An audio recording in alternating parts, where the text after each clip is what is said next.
Bismillahirrahmanirrahim. Di sini saya akan menjelaskan mengenai pengertian indeks harga saham. Secara sederhana, yang disebut dengan indeks harga adalah suatu angka yang digunakan untuk membandingkan suatu peristiwa yang dibandingkan dengan suatu peristiwa lainnya. Angka indeks atau sering disebut dengan indeks saja pada dasarnya merupakan suatu angka yang dibuat sedemikian rupa sehingga dapat dipergunakan untuk melakukan perbandingan antara kegiatan yang sama dalam dua waktu yang berbeda. Sedangkan jadi yang disebut dengan indeks harga saham adalah suatu angka yang digunakan untuk membandingkan perubahan harga saham dalam waktu ke waktu. Apakah suatu harga saham mengalami penurunan ataupun mengalami kenaikan yang dibandingkan dengan suatu waktu tertentu. Indeks harga saham sebagai indikator perdagangan saham yang disusun dengan satu formula tertentu yang berlangsung di bursa efek.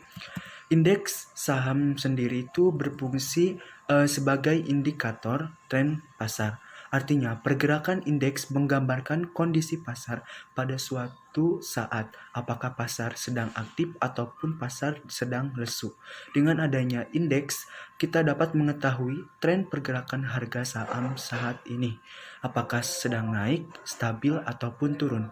Sekian penjelasan dari saya, kurang lebihnya mohon maaf. Wassalamualaikum warahmatullahi wabarakatuh. Assalamualaikum warahmatullahi wabarakatuh. Saya Depi Resti akan memaparkan materi mengenai macam-macam indeks harga saham. Yang pertama yaitu indeks harga saham gabungan. Indeks harga saham gabungan merupakan indeks yang menggunakan semua emiten di Bursa Efek Indonesia untuk dijadikan sebagai komponen dalam perhitungan indeks harga. Yang kedua yaitu indeks sektoral. Indeks sektoral merupakan indeks yang tersusun dari semua emiten yang tercatat di BEI yang dikategorikan ke dalam 9 sektor. Yang ketiga yaitu indeks LQ45, yaitu indeks yang mengukur kinerja harga dari 45 saham yang memiliki likuiditas tinggi dan kapitalisasi pasar besar serta didukung oleh fundamental perusahaan yang baik. Yang keempat yaitu Jakarta Islamic Index. Jakarta Islamic Index bermanfaat sebagai tolak ukur dalam melakukan penilaian terhadap portofolio saham-saham syariah. Yang kelima yaitu indeks Kompas 100. Indeks Kompas 100 yaitu indeks yang mengukur kinerja harga dari 100 saham yang memiliki likuiditas yang baik dan kapitalisasi pasar yang besar. Indeks Kompas 100 diluncurkan dan dikelola dengan bekerja sama dengan perusahaan media Kompas. Yang selanjutnya yaitu indeks bisnis 27. Indeks bisnis 27 terdiri dari saham-saham likuiditas tinggi. Indeks bisnis 27 mengukur kinerja harga dari 27 saham yang dipilih oleh Komite Indeks Bisnis Indonesia. Yang ketujuh yaitu indeks Pepindo. Indeks Pepindo yaitu indeks yang mengukur kinerja harga saham dari 25 perusahaan tercatat kecil dan menengah yang memiliki kinerja keuangan yang baik dan likuiditas transaksi yang tinggi. Yang selanjutnya yaitu indeks Rike Hati. Indeks Rike Hati yaitu indeks yang mengukur kinerja harga saham dari 25 perusahaan yang tercatat memiliki kinerja yang baik dalam mendorong usaha-usaha berkelanjutan.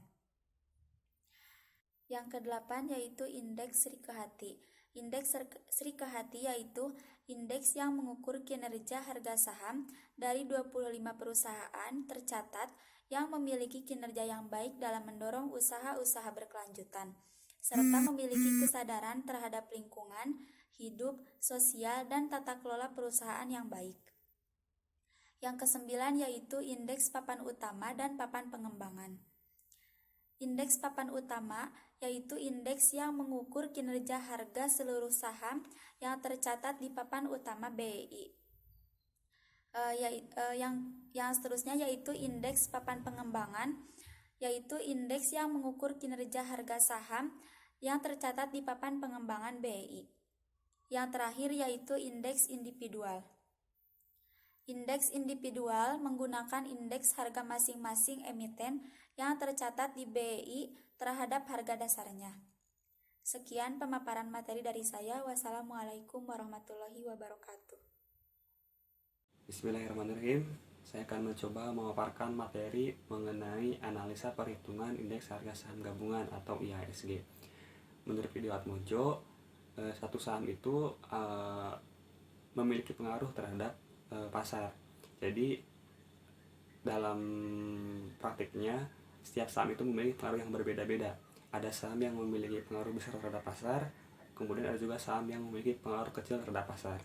Nah, besar kecilnya pengaruh ini yang menjadi dasar pembuatan dalam perhitungan IHSG tertimbang.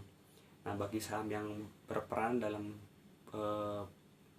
pengaruh pasar yang memiliki pengaruhnya besar akan diberi bobot yang besar. Nah, untuk saham pembuatan yang digunakannya itu adalah jumlah saham yang didapatkan oleh emiten.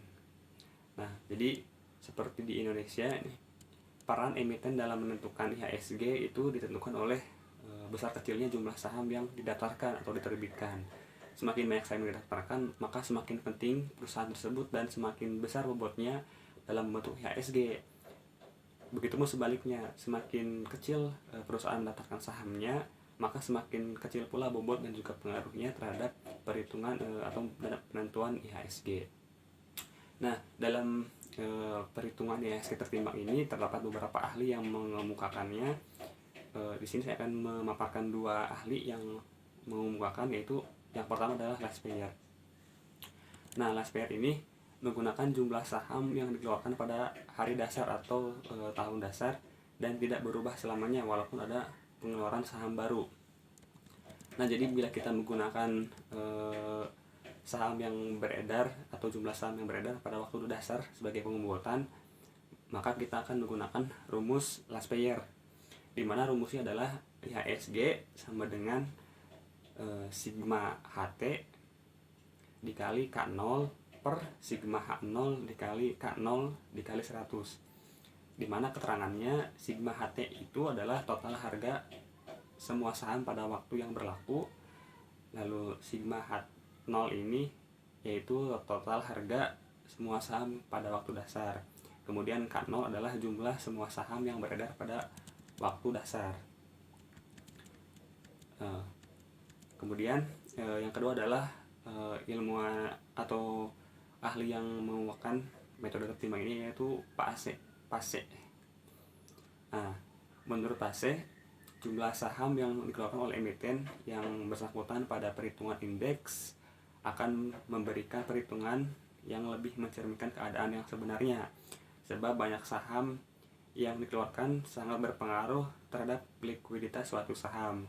Nah, jadi metode PASE ini digunakan apabila kita menggunakan jumlah saham yang diterbitkan pada waktu yang berlaku sebagai timbangan atau pembobotan, di mana rumusnya yaitu IHSG sama dengan sigma HT dikali K0 per sigma H0 dikali KT dikali 100. Nah, di sini ada penambahan KT. KT itu adalah jumlah semua saham yang beredar pada waktu yang berlaku. Bismillahirrahmanirrahim.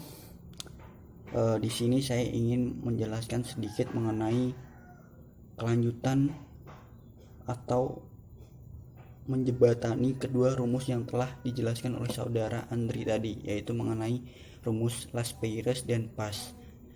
Ada dua rumus lain yang dipakai untuk menghitung IHSG, yaitu rumus yang ditemukan oleh Irving Fisher dan Drobis.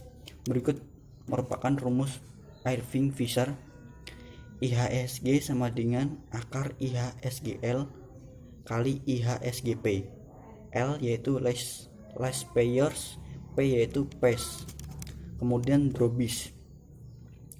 Menurut Drobis, yang harus diperhatikan dalam perhitungan di sini adalah bagaimana cara pengambilan sampel sehingga diperoleh hasil yang dapat mewakili. Sampel ini diambil dari perkiraan saham yang diyakini mempunyai pengaruh atau peranan yang penting dalam mempengaruhi pasar. Berikut merupakan rumus Drobis.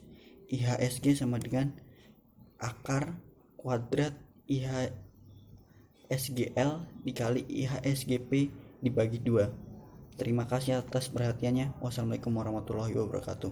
Saya kembalikan kepada moderator.